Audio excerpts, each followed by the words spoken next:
मैं हाबिल जैसा नहीं बनूंगा। ठीक है, मुख्य विषय पर वापस आते हैं। नास लिलिथ ने मिया को फेंक देगा। हालांकि कागज का एक टुकड़ा दिया और कहा, मैंने तुम्हें शाप देना सिखा दिया है, अब मैं तुम्हें सिखाता हूँ कि पास के एक स्पर्श से कैसे प्रशंसा की जाती है। लिलिथ का कागज अचानक से 6 पंक्तियों वाली एक राक्षसी प्रशंसा में बदल गया, जो इसी क्रम में थी। महान, धन और मृतकों से गहरा प्रेम करने वाला, दुर्भाग्यशाली, धोखेबाज, स्वार्थी और बेरहम। हालांकि मिया ने सामग्री को पढ़ने के बाद और भी असहाय महसूस किया।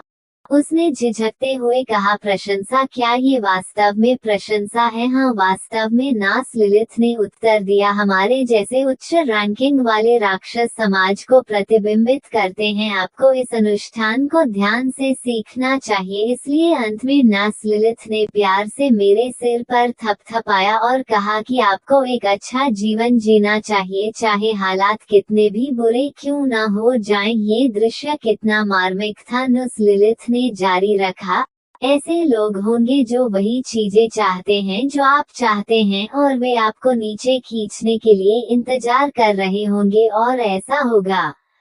दूसरों की तरह बनो जो तुम्हारी गलतियों का फायदा उठाकर तुम्हें हार मानने पर मजबूर कर दे। ये सुनकर मिया को अपनी पिछली कठिन परिस्थितियां और नुकसान याद आ गए। उसने सोचा कि यह सही है, उस समय मैंने सोचा था कि कुछ न करना और कम खाना बेहतर होगा। यदि मैं कोमल और आज्ञाकारी न हूँ तो मैं भूखी रहूंगी, क्योंकि मैं कमजोर थी। मुझे ये स्वीकार करना पड़ा, लेकिन असल में कभी कोमल मत बनो, कभी हार मत मानो, और कभी उन्हें जो तुम्हारा है उसे छीनने मत दो। इसे पाने के लिए तुम्हें हमेशा इसे अपने हाथों में रखना चाहिए। ये नीस लिलिथ के शब्द थे जो गूंजते रहे। नीस लिलिथ के दार्शनिक शब्दों का सामना करने पर मिया वास्तव में हिल गई और उसे सच्चाई का एहसास हुआ। उसने सोचा कि यह सही है, मैं कभी भी एक कोमल व्यक्ति नहीं बनना चाहती। तब मिया ने धीरे से कहा, मैं पैसा कमाना चाहती हूँ। उस समय नीस लिलिथ ने आश्चर्य से पूछा, पैसा? क्या तुम्हारे पिता ने तुम्हें पैसे नहीं दिए? ये सुनकर मिया ने अपना सिर हिलाया। वह कहना चाहती थी कि मैं अपना पैसा खुद कमाऊंगी। यह सुनने के बाद नीस लिलिथ ने तुरंत उसकी प्रशंसा की। मैं तुम्हारी सराहना करती हूँ, तुम वास्तव में एक उत्कृष्ट उच्च स्तरीय दानव हो। फिर उसने पूछा, तुम कितना पैसा कमाना चाहती हो मिया? उसने बड़े प्यार से अपनी बाहें चौड़ी करके इतना कुछ कहा।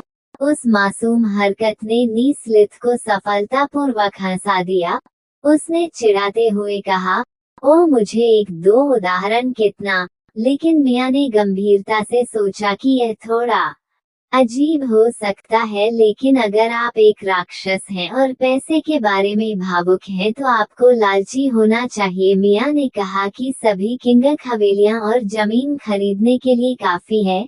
ये सुनने के बाद लीला अचानक थोड़ा चकित हो गई और चुपचाप मिया को गहरी सोच के साथ देख रही थी, जिसने मिया को चौंका दिया, उसे सोचने पर मजबूर कर दिया कि क्या मैंने कुछ अपमानजनक कहा। लेकिन फिर लिलिथ अचानक हंसने लगी। हाहा, उसकी आंखें सिकुड़ गईं। उसके गुलाबी गाल मिया के शब्दों से वास्तव में खुश हो गए।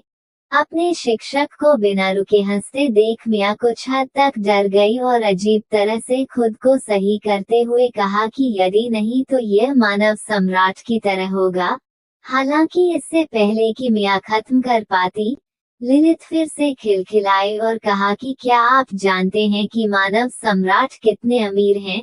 अंत में तब लिलिथ ने संतोष से मुस्कुराते हुए कहा, मुझे उम्मीद है कि मेरी बेटी भी मिया की तरह होगी। मिया को संतुष्ट करने के लिए नास लिलिथ ने वास्तव में लड़की को सम्राट की संपत्ति दिखाई। फिर उसने कागज का एक और टुकड़ा बनाया, लेकिन एक महल के चित्र के साथ बड़ा था। नास लिलिथ ने कहा, ठीक है, मैं आपको दिखाती हूँ कि सम्राट का क्षेत्र कितना विशाल है। नास लिलिथ ने इशारा किया और कहा कि केंद्र में सम्राट का क्षेत्र है, महल है। मियाँ ने चित्र को देखा और वास्तविक जीवन की तरह ही ये पहाड़ों और जंगलों से घिरा एक शानदार महल था। सामने घर और सड़कें थी। छोटी लड़की ने कहा, ओ माय गॉड, और खुद से सोचा कि मैं कितनी अमीर हूँ, मैं कितनी ईर्ष्यालु हूँ। नास लिलिथ ने जारी रखा, राजा और मनुष्यों के बीच समझौते के अनुसार मनुष्यों को राजा के क्षेत्र में प्रवेश करने की अनुमति नहीं है। दूसरे शब्दों में केवल राक्षस ही यहाँ हैं। इसलिए राजा ने दृढ़ निश्चय किया कि यदि अवसर आया तो वह उसे नहीं गंवाएगी।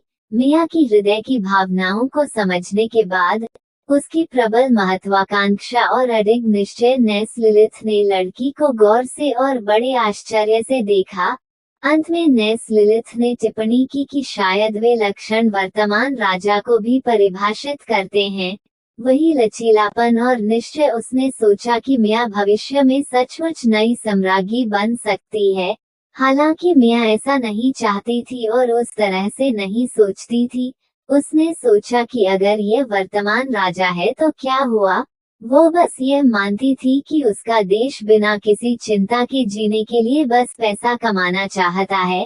इस समय शिक्षक और छात्र दोनों अपने अपने विचारों के साथ चिंतन में डूब गए। एक लंबी चुप्पी के बाद नेस लिलिथ ने कहा कि उसी समय कुछ दिलचस्प होने वाला, सब कुछ अच्छा चल रहा था और ठीक उसी समय हुआ जब उसने बोलना खत्म किया, क्लासरूम का दरवाजा खुला और ड्यूक डीएवी क्लास में आए हुए थे। उन्होंने अंदर आकर कहा कि क्लास खत्म हो गई है, जिससे दोनों का ध्यान गया। नेस लिलिथ और मियाँ ने ड्यूक को देखकर मियाँ ने तुरंत खुशी से कहा, पापा।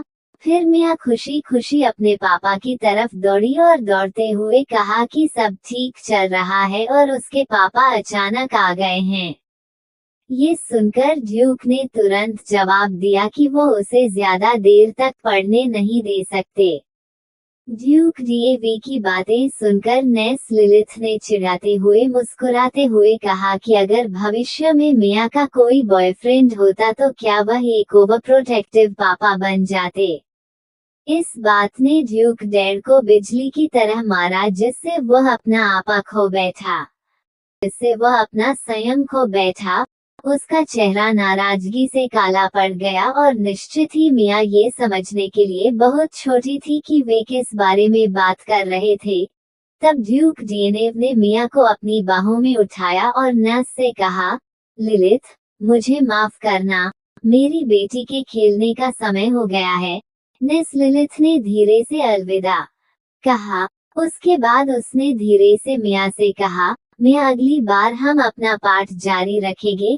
उसके पीछे हवा में पत्तों की सरसराहट की आवाज आ रही थी। ये सुनकर आप लगभग हिप्नोटाइज हो गए थे। क्लास खत्म होने के बाद पिता और बेटी हाथ में हाथ डाले महल के गलियारे में चले गए। जैसे ही क्लासरूम का दरवाजा बंद हुआ, ड्यूक डी नव ने तुरंत मियाँ को सलाह दी कि एन एक अच्छी टीचर है, लेकिन उसके ज्यादा करीब मत जाना। मियाँ हैरान रह गई और पूछा, क्यों फादर? सच ने जवाब दिया कि आप लगभग हिप्नोटाइज हो गए थे। ये सुनकर मियाँ को तुरंत नेस लिलिथ के साथ बिताया अपना समय याद आ गया। उसे लगा जैसे वह नर्म बादलों पर सो रही हो। नेस लिलिथ उसके पास धीरे से हंस रही थी और बातें कर रही थी। मियाँ ने मन में सोचा, मैं समझती हूँ आपका क्या मतलब है पिताजी। तब मासूम लड़की ने देखा और अपने पिता से पूछा, आप क्या थे पिताजी? क्या आप सम्मोहित थे? ड्यूक ने अपनी आवाज उठाई और दोहराया, एन मुझे सम्मोहित कर दिया। ड्यूक डी एवरक का चेहरा थोड़ा अजीब से बंद हो गया। उसने थोड़ा सा भौहें चढ़ाई और कहा, नहीं, ऐसा नहीं हुआ है, चिंता मत करो। और फिर जैसे ही उसने बोलना समाप्त किया, मियाँ और उसके पिता दूसरे कमरे के दरवाजे पर पहुंचे। ड्यूक दुरव ने दरवाजा खोला और कहा, हम यहाँ हैं। ड्यूक दुरव ने मिया का हाथ पकड़ा और कमरे के सामने खड़ा हो गया। उनके सामने सोने के सिक्कों के कई पहाड़ चमकते और चकाचौंध करते हुए दिखाई दिए, जिससे मिया आश्चर्य में कह उठी, वाह। ड्यूक डीएन ने जारी रखा, आपने कहा कि आपको रत्न पसंद हैं, ठीक है, आगे बढ़ो और इतने सारे पैसों के सामने खड़े होकर चारों ओर देखो। मिया बहुत उत्साहित थी और उसने तुरंत ड्यूक का हाथ छोड़ दिया ताकि आसपास का पता लगा सके। फिर रुमाल का एक बंडल निकालकर उसने उसे खोला तो उसमें सुनहरे जानवरों की मूर्तियां थीं। ड्यूक ने कहा, सुनहरे राक्षस, ये बच्चों के खिलौने हैं जो पूरी तरह से सुनहरे रत्नों से बने हैं। मैंने क्राफ्ट्समैन ड्वार्फ से इन्हें बनवाया। इसके बाद ड्यूक ने उत्साह से इसे विंड ड्रैगन के रूप में पेश किया। वो काला ड्रैगन जिसे उसने अपने भाई एबेल को उसके पिता मिया के वेबेन नाम को दोहराते हुए सुनने के बाद तोहफे में दिया था। ड्यूक ने कहना जारी रखा कि यह एक जल पुरुष है। मिया ने भी जल पुरुष कहा, लेकिन यह असल में एक भैंसा था जिसके उभरे हुए मसल्स और सिर पर 2 मोटे सींग थे। मिया को 2 ड्रैगन और जल पुरुष दिखाने के बाद उसने उन्हें अपने हाथों में पकड़ लिया, ये सोचकर कि उसके पिता को ये चीजें बहुत पसंद होंगी, भले ही उनका टेस्ट थोड़ा अजीब हो। मिया को सोच में डूबे सुनहरे जीवों को घूरते देख ड्यूक डीएवी ने पूछा कि क्या वो उन्हें पसंद करती है। तभी मिया ने खुशी से जवाब दिया कि उसे पसंद हैं। ड्यूक दुरव ने आगे कहा कि वे सभी उसके हैं, वो उनके साथ जैसे चाहे खेल सकती है, उन्हें तोड़ सकती है या फेंक भी सकती है। ये सुनकर मिया चमक उठी, क्योंकि उसे लगा कि मैं उन्हें केवल छूने वाली हूँ, लेकिन पिताजी कहते हैं कि मैं उन्हें फेंक भी सकती हूँ। ड्यूक ने तब समझाया कि उसने ऐसा इसलिए कहा क्योंकि एबेल थोड़ी देर उनके साथ खेलेगा और फिर उन्हें फेंक देगा। ये सुनकर मिया ने ऊपर देखा और सोचा कि सभी ऐसे ही राक्षस होते हैं। उसके मासूम विचार मजाकिया और प्यारे दोनों थे। मिया ने अचानक उन्हें फेंकने के बारे में और सोचा, शायद जब वो गुस्से में या उब रही हो, तो वह ऐसा कर सकती है। उस पल उसने गुस्से में सुनहरे ड्रैगन को अपनी पूरी ताकत से जमीन पर फेंकने की कल्पना की, ताकि अपनी निराशा निकाल सके, लेकिन हाँ, अभी नहीं, हालांकि बहुत खुश महसूस कर रही थी। मिया ने ड्यूक की ओर सही ढंग से मुस्कुराया।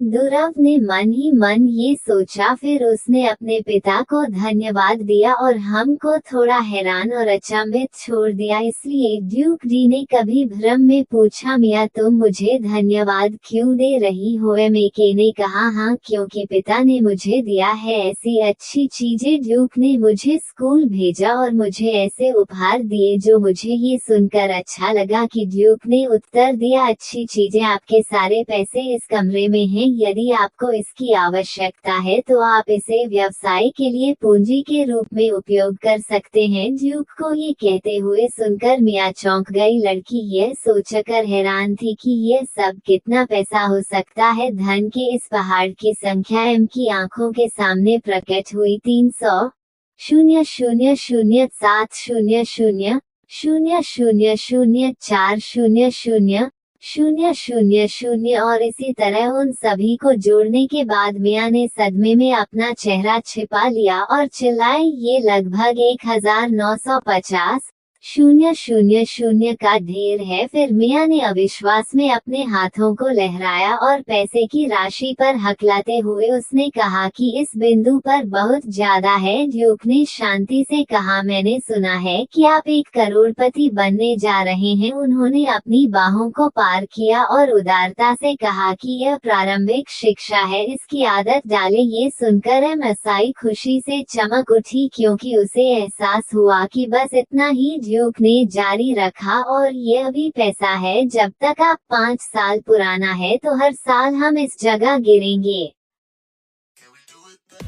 ये वीडियो पसंद आई हो तो लाइक शेयर और कमेंट करते जाना। तो बस थोड़ा सा इंतजार करना, फिर मिलेंगे।